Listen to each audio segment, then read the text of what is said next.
Bence olumlu bir gelişme. Çünkü diğer dinlerde de bildiğiniz üzere kendi din adamları nikahlar kıyıyor. Örneğin Hristiyanlarda kilisede nikahlar falan yapılıyor.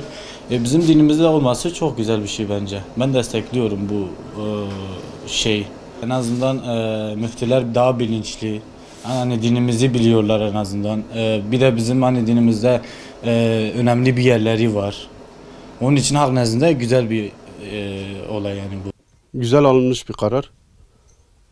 Daha önce yapılması gereken bir şeydi ama geç kalınsa da yine iyi oldu.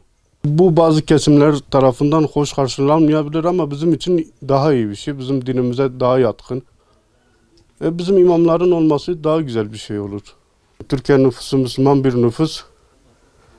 Müslüman bir toplumda yaşıyoruz. Özellikle bizim doğu bölgesinde bu bizim için daha etkili, daha güzel olduğu için uygulama güzel. Bu uygulama Müslümanların hassas olduğu noktalarda karar alınırken İslami uygulamalar göz önünde bulundurulursa daha iyi olur. Biz bunu daha hoş algılarız. Biz bunun arkasındayız ve bunu sonuna kadar destekliyoruz ve savunuyoruz. İslam alemine, Türkiye'mize hayırlı uğurlu olsun. Çok güzel bir uygulamadır. Zaten bu uygulama önceden de devam ediyordu. Yani herkes buranın halkı dindar bir halktır. Önce dini nikahını yaptırırdı. Sonra giderdi resmi nikahını yaptırırdı.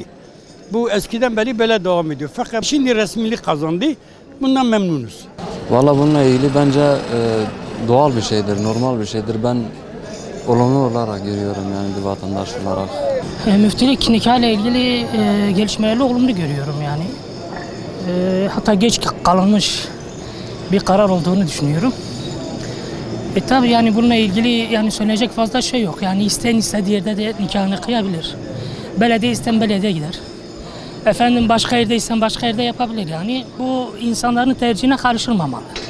Tercih hakkı ve kutsaldır bu. İnsanlık hakkıdır. Tam diyorum işte bu geç kalınmış bir şey yani. Şimdi bugüne kadar şöyle oluyordu.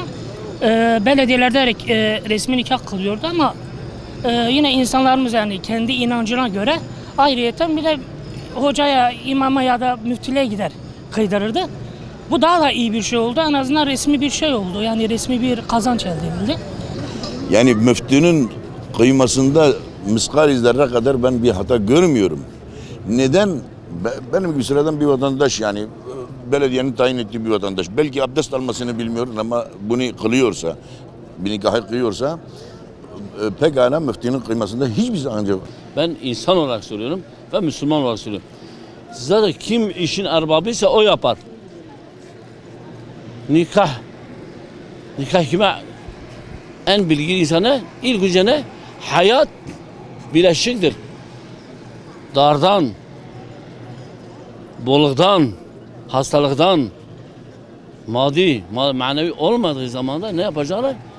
Birbirine eşdeğer, birbirine yardımcı olacak. Elbette müftülüğün hakkıdır.